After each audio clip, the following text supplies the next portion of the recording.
कौन कौन सा?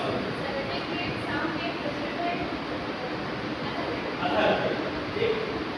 पांचवा वेद किसे कहते हैं? चार वेद हो गए, पांचवा वेद किसे कहते हैं? पांचवा वेद है नाट्य शास्त्र। किसे कहते हैं?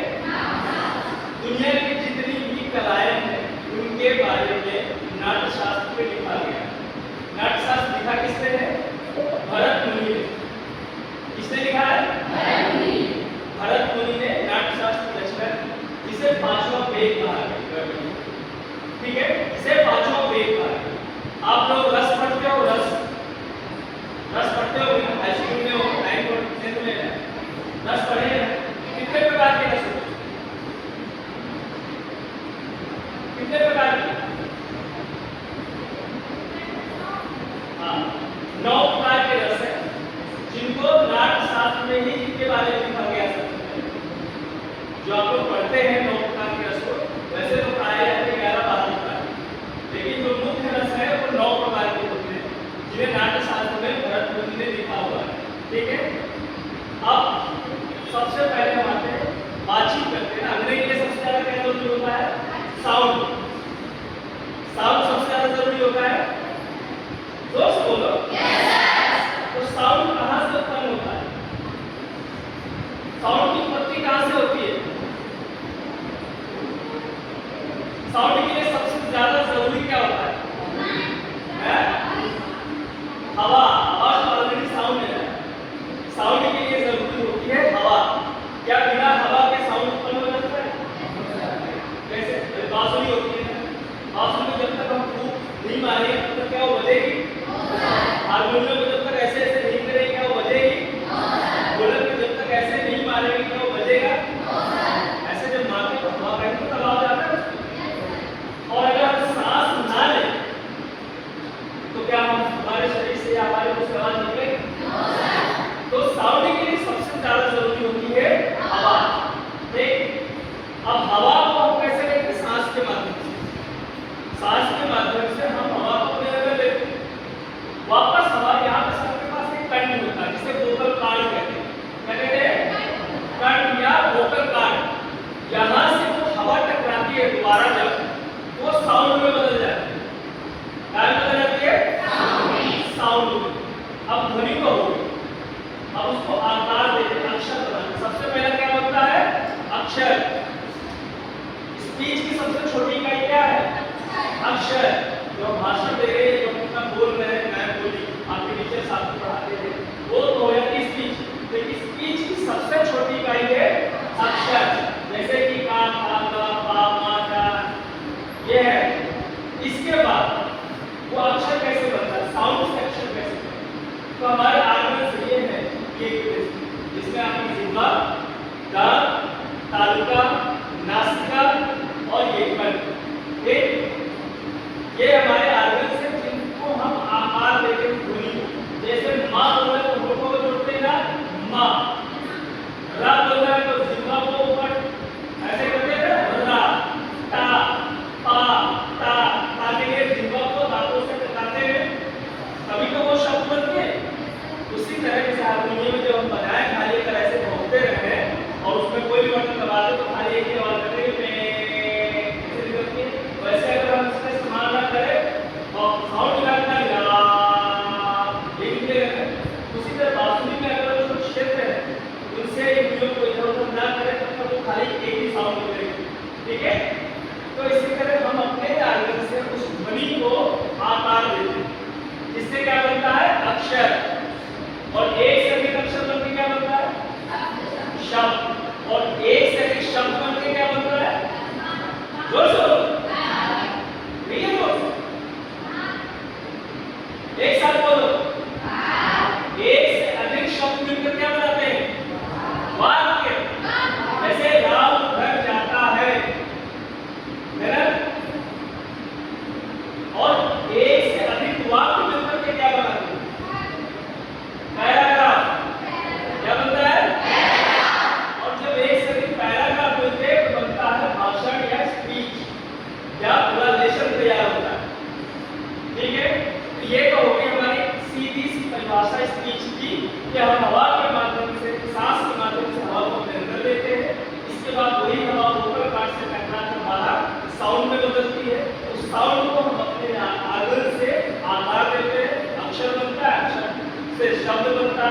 शब्द से वाक्य, वाक्य से पैराग्राफ, पैराग्राफ से स्पीच। क्लियर? अब एक अच्छी स्पीच की क्वालिटी क्या होती है? हर चीज की क्वालिटी होती है। एक अच्छे प्रिंसिपल की क्वालिटी होती है, उनकी मैम आप देखते हो। एक अच्छे टीचर की आप देखते हो, जो टीचर ज्यादा अच्छा वो टीचर से होता ही नहीं होता। क्या खाने में ये खाना अच्छा था, वो खाना बेकार था, या ये कपड़ा अच्छा था, ये कपड़ा बेकार था। तो हर चीज की अपनी क्वालिटी होती है ना? तो उसी में स्पीच की क्या क्वालिटी? पैराग्राफ, क्लियरिटी, जो आपके अंदर बिल्कुल नहीं। आपसे आपका नाम पूछा जाए 10 बार, आपसे क्या क्या क्या तब तक काम पे पहुंचे। क्लियरिटी दो तरह की होती है। पहले साउंड क्लियरिटी, आप जो बता रहे हो मुझ तक सही से आए, ये साउंड क्लियरिटी। दूसरा उच्चारण क्लियरिटी, जो आप बोल रहे हैं उसको सही से उच्चारित करें। तो पहले क्या हो गया? क्लियरिटी में आया साउंड क्लियरिटी और उच्चारण क्लियरिटी। क्लियर? क्लियर? एनर्जेटिक हो, जिंदा होना चाहिए।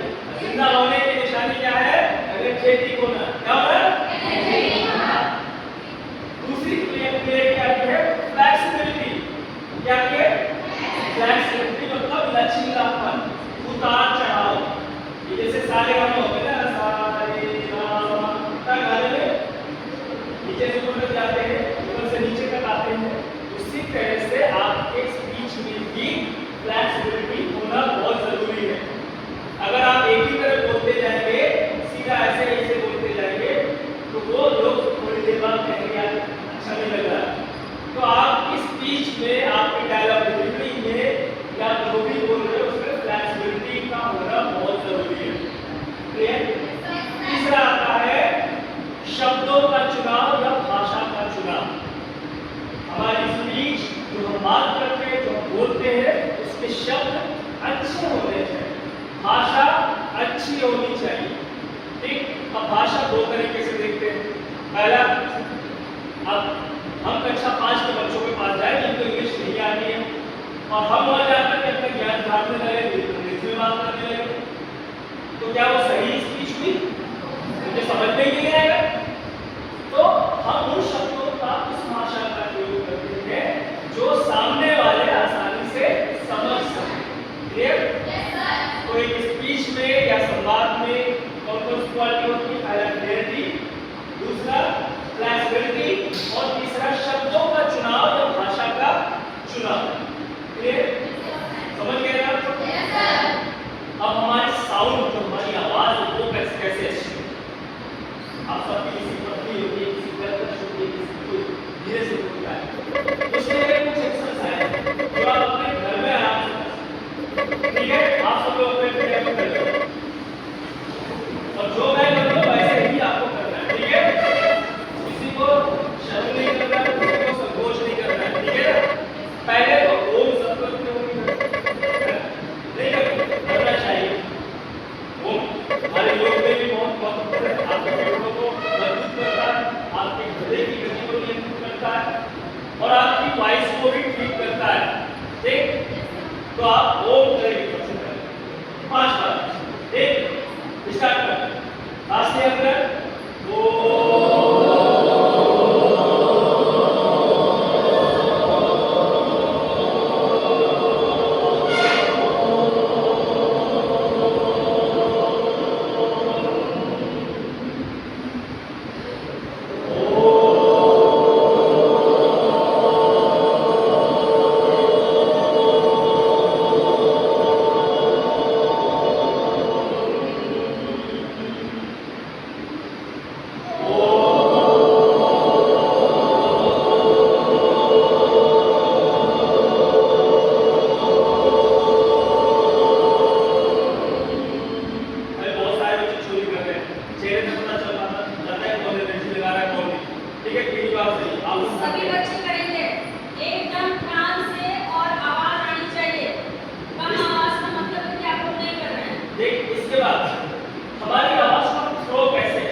आओ इधर आओ बस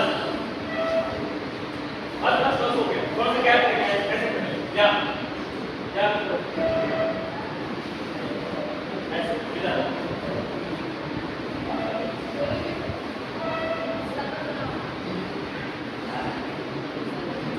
हम जिन रसों की बात करते हैं जो रस आप लोग पढ़ते हो ना वो अभिनय में बहुत महत्वपूर्ण होते हैं अभिनय में और गायन में और नृत्य में जितनी भी कलाएं हैं हर कला में रसों का बहुत बड़ा योगदान होता है बिना रस के आप नहीं कर सकते रस मतलब फीलिंग भाव अगर आपके अंदर से अच्छा भाव नहीं आएगा तो अच्छा गा नहीं सकते तो अगर अच्छा भाव नहीं आएगा अच्छा डांस नहीं कर सकते और अभिनय तो कर ही नहीं सकते क्लियर तो आपको ये जितनी भी कलाएं हैं कलाओं में अगर अच्छा बन रहा है तो आपको रसों के बारे में अच्छे से पता होना चाहिए और रस खाली पढ़ने के लिए नहीं है कि जहाँ दुख का भाव होता है वहाँ बोलता है बस याद हो गया वो दुख का भाव आपको अंदर उत्पन्न करना है इससे लगे कि हाँ दुखी अभी क्या करना है आपको एक दूसरे को गुस्से से देखना है ऐसे देखना है जैसे बिल्कुल खा जाओ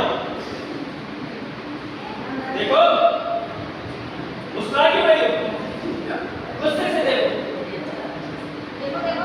देखो गुस्से से आओ तुम ले आओ सुनो देखो ऐसे गुस्से से तुम ऐसे गुस्से से देखो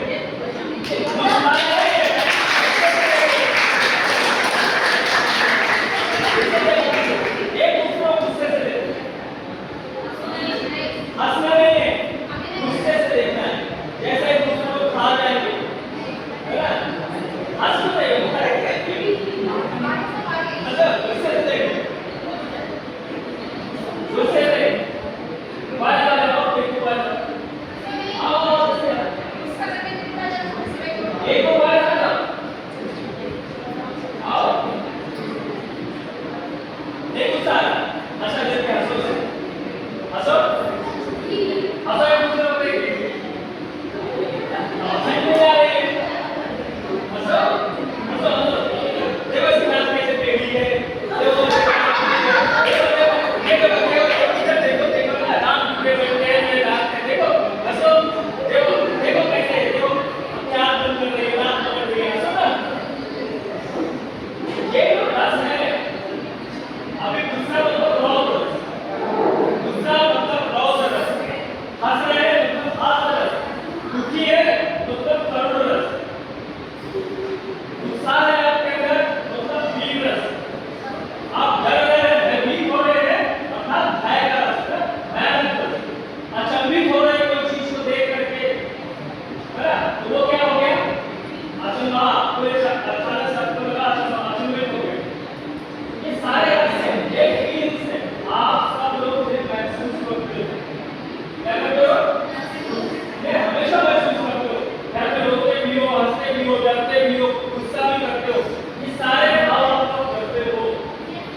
आ जाओ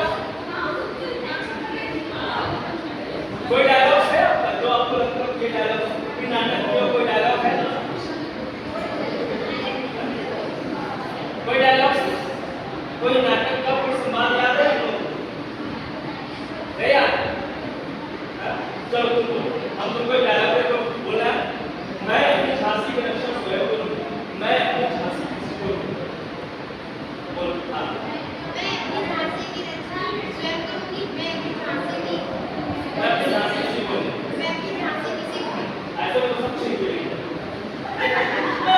ऐसे में सब छीन लेंगे अब रीदर्स है अनुसार कैसे बोल रहा है मैं अपनी झांसी उससे उसका मतलब उत्साह आ है मैं अपनी झांसी की रक्षा स्वयं करूंगी मैं अपनी झांसी किसी को नहीं दूंगी मैं अपनी झांसी की रक्षा स्वयं करूंगी हाथ छोड़ो ऐसे नहीं बोलो ये तलवार है आप लो ऐसे तलवार अब ऐसे तलवार ये आ रहा है उसको लाओ चलो बोलो ये आपके हाथ में तलवार है ये तलवार अब बोलो मैं अपनी झांसी की रक्षा स्वयं करूंगी मैं अपनी झांसी किसी को नहीं दूंगी और फिर से एक बार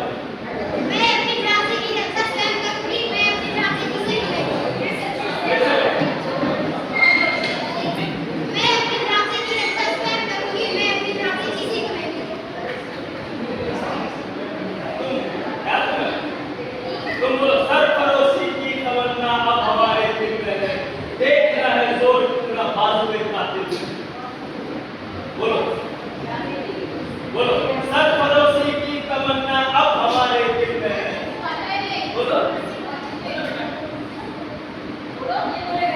हाँ बोलो हाँ बोलो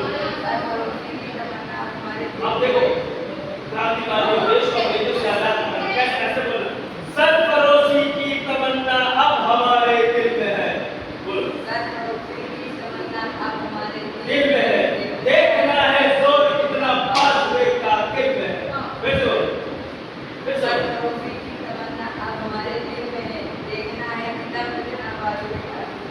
चलो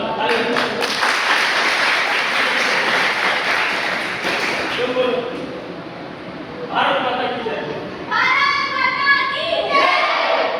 वंदे वंदे मैं अपनी झांसी किसी को नहीं दूंगी तलवार लो आप बोलो पीछे हाथ करके तलवार ये लो ये पकड़ा मैं अपनी झांसी किसी को नहीं दूंगी मैं अपनी झांसी की रक्षा स्वयं करूंगी वंदे वंदे तुम बोलो डायलॉग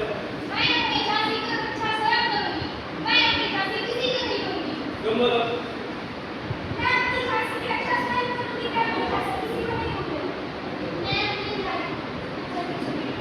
मैं अपनी झांसी की रक्षा स्वयं करूंगी